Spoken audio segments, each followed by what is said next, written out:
pastor Evandro Luiz Batista, de 53 anos, foi preso e indiciado por abuso sexual contra 4 mulheres, em Dourados, no Mato Grosso do Sul.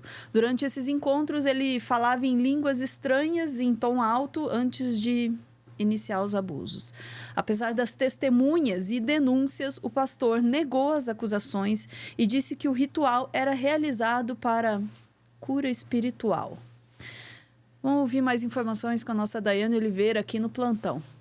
Vamos lá.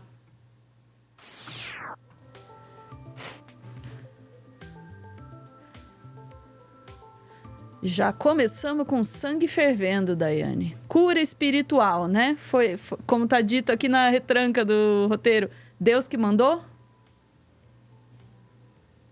Pois é, né? Parece que foi algo divino que aconteceu com esse pastor. Pelo menos é isso que ele afirma, né? O pastor de 53 anos, né, em Dourados, Mato Grosso do Sul, foi acusado por 4 mulheres com idades bem variadas, entre 20 e 40 anos, de ter feito a violência sexual contra estas 5 mulheres. Detalhe é que todas eram, sim, membros da igreja em que ele presidia, como foi identificado na investigação, e qual era a prática, de acordo com as denúncias, que ele pedia para ficar sozinho com essas mulheres em um local reservado, e com isso, além de dar beijos, né, que eram selinhos, tocar em partes íntimas das vítimas, ele convencia essas mulheres a manter relação com eles, justificando que seria através disso que haveria a cura espiritual ordenada por Deus. Então, para isso, essa cura espiritual acontecia através do quê? Através de uma troca de energia vital, e essa troca de energia vital era feita desta forma, com uma consumação ali do ato sexual. Eu vou te pedir, Ana, para colocar na tela a matéria do UOL. Essa denúncia foi publicada primeiramente pela UOL, e tem as informações, inclusive vou te pedir para chegar, né, em caso de violência denuncie, por quê, né, nos tópicos, porque as denúncias foram feitas no início de agosto, os relatos foram identificados pela Delegacia da Mulher de Dourados, que fez todo o procedimento, que indicaram os abusos, que aconteciam no momento de oração, dentro do templo. Inclusive, teve um dos abusos que foi relatado, que aconteceu durante um retiro espiritual, né? Então, essas mulheres ficavam sozinhas com esse pastor. Também existem relatos de algumas pessoas, alguns fiéis, que se afastaram da igreja porque se sentiam desconcertados com a forma que o pastor conduzia as orações, que sempre era com toque, sempre era de forma muito invasiva com as pessoas. E aí o ponto que choca bastante também é que o advogado, o pastor está preso preventivamente, e o advogado afirma que o cliente não se manifestaria na fase de inquérito policial, que ele não foi interrogado nesse processo. E depois o advogado informa que o cliente, né, está totalmente, né, consternado com o que aconteceu, que ele é totalmente inocente, e apenas o que ele fez foi um ritual ali voltado para a cura espiritual daquelas mulheres que precisavam da sua ajuda. Então, de fato, o que ele apresenta, a defesa dele é na linha do foi Deus que mandou eu fazer isso aqui, e através disso aqui, né, através do corpo, através do toque, através das relações sexuais, essas mulheres teriam aí essa cura que foi Deus que mandou. É chocante, é irreal, mas infelizmente esse caso aconteceu, né, a 251 quilômetros da capital, em Dourados, e o pastor ele segue, o inquérito ele foi indiciado por violência sexual mediante fraude por utilizar do seu poder ali dentro da igreja para conseguir, né, o que ele pretendia fazer, e ele estava na igreja há pelo menos 10 anos, e os abusos foram considerados de forma recorrente, de acordo com a investigação. Um outro detalhe, né, o advogado Rubens Dário Saldivar Cabral disse que o pastor também, ele informa que jamais cometeu qualquer tipo de violação sexual, E uma das vítimas teria feito a denúncia após um caso extraconjugal que esse pastor teria, né, teria descoberto, e por isso seria algo na linha ali de uma represária, né, para com esse pastor. Então, foi nessa linha aí a defesa do acusado, que nesse momento está preso e que o inquérito deve ser remetido nos próximos dias para a Justiça. Vou repetir o nome do pastor, que foi identificado como Evandro Luiz Batista, que disse que está tudo certo, que não cometeu nenhum tipo de violência. Imagine isso. Essa técnica que ele usou aí, dizer que foi represália por uma infidelidade que ele descobriu, não sei o quê, isso aí chama DARVO, né? Deny, Attack, Reverse, Victim and Offender. Negar, atacar e reverter os papéis de vítima e agressor, que é um clássico, né, desse tipo de gente, né? Foi acusado de praticar alguma violência, acuse a vítima, né? E uma boa parte das vezes a justiça engole, né?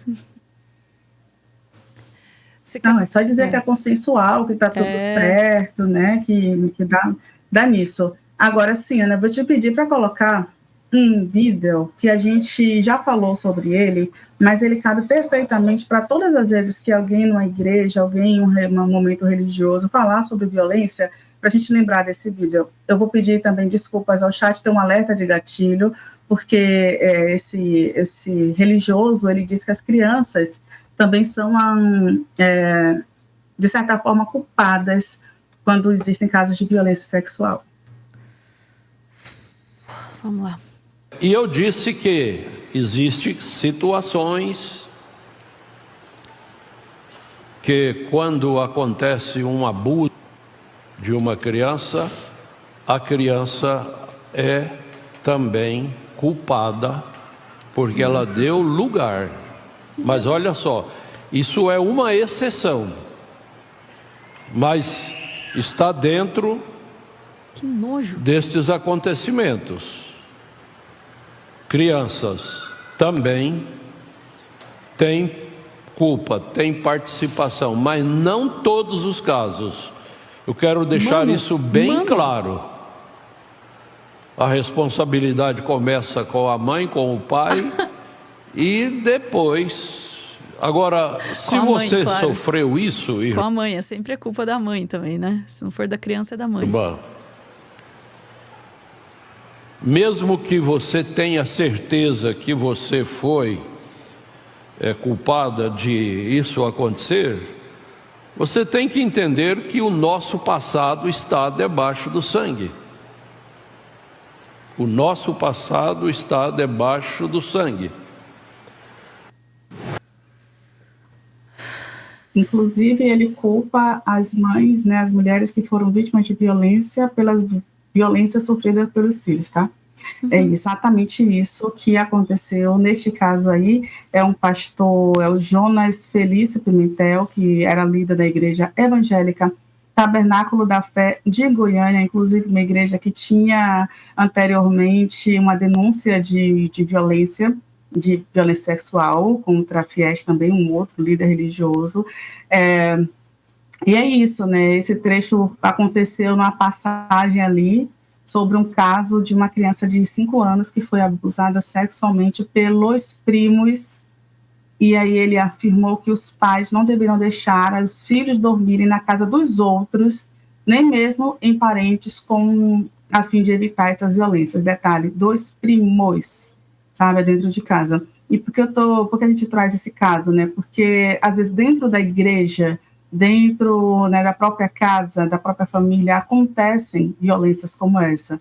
Então, é muito importante que a gente, né, de fato, tenha uma rede de apoio, que a gente saiba os canais de denúncia, que diz que sim, que não tenha medo de denunciar, que fale com crianças e adolescentes, sim, sobre educação sexual, inclusive vários relatos de educação sexual foram necessários, inclusive, foram fundamentais para que crianças e adolescentes identificassem que tinham sido vítimas de algum tipo de violência. Sim, é por isso que eles são tão contra, que haja uma punição.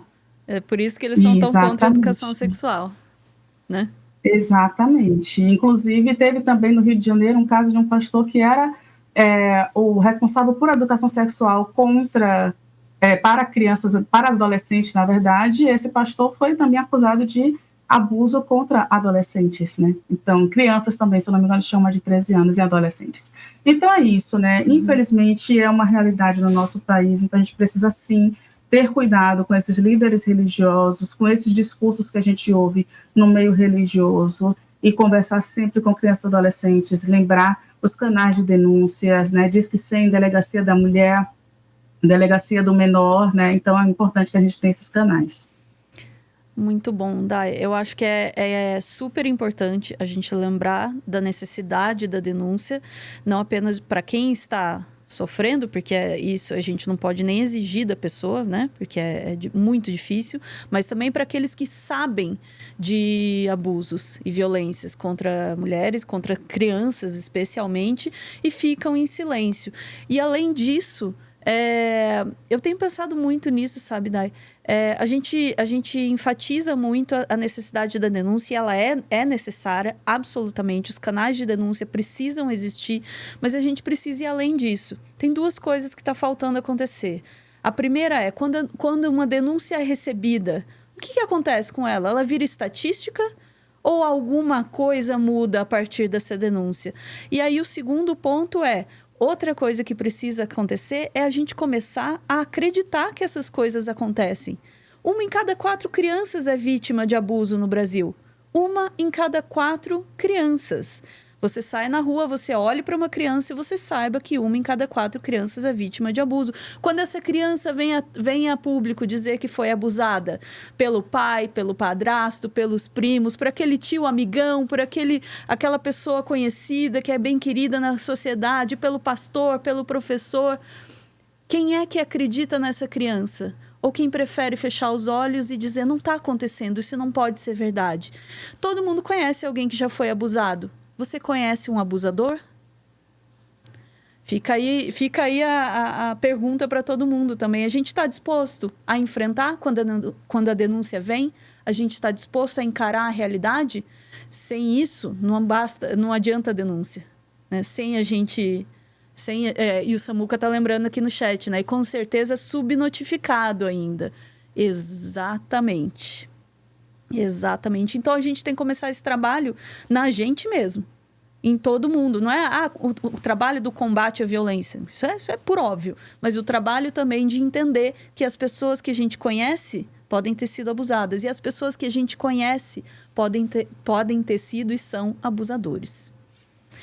Recadinho do coração, depois deste momento, desculpa, esse assunto mexe muito comigo, Dai. É um negócio assim que eu não consigo falar disso sem o sangue ferver, assim. Ana Pistola, diz o chat aqui. Não tem como, de fato, não tem como. Vamos lá pro recadinho do coração, vamos lá. Muito obrigada por ver esse vídeo até o final. E, de novo, eu sei que nem sempre é fácil encarar esses temas que são pesados, são duros. A gente não quer acreditar que eles acontecem, não quer encarar a realidade. Mas obrigada por estar aqui. Obrigada por ver esse vídeo até o final e por enfrentar a realidade, porque é assim que a gente muda ela, hein? Eu quero aproveitar esse momento também para convidar você a conhecer o nosso segundo projeto aqui no YouTube, que é a nossa TV Cringe Brasil, onde a gente está levando os nossos vídeo-ensaios, vídeo-colagem, TV dos anos 90, tudo junto, misturado, para falar daquilo que mexe com a gente, que aguça a nossa criatividade também, mas nossa curiosidade, que faz a gente querer saber mais. Hoje, às 9 horas da noite, estreia este vídeo aqui, ó. Vou até clicar aqui. As vezes em que o Brasil humilhou a Inglaterra. Porque sim, o Brasil já deu um pau na Inglaterra, ó, muitas vezes. E não é só no fato de que nós jogamos futebol melhor do que eles, não. É muita coisa. É em diplomacia, gestão de políticas públicas, um monte de coisa. Você fica sabendo disso hoje à noite e você também vai poder presenciar a reestreia, a reinauguração de um quadro que é muito querido, assim, é um quadro do meu coração que a gente fez durante muito tempo no Meteoro e agora vai lá para a TV Cringe, que são as homenagens do público.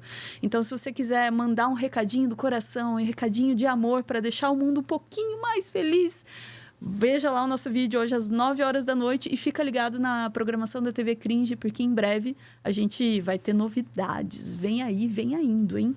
Vamos lá. Voltamos em instantes, chat.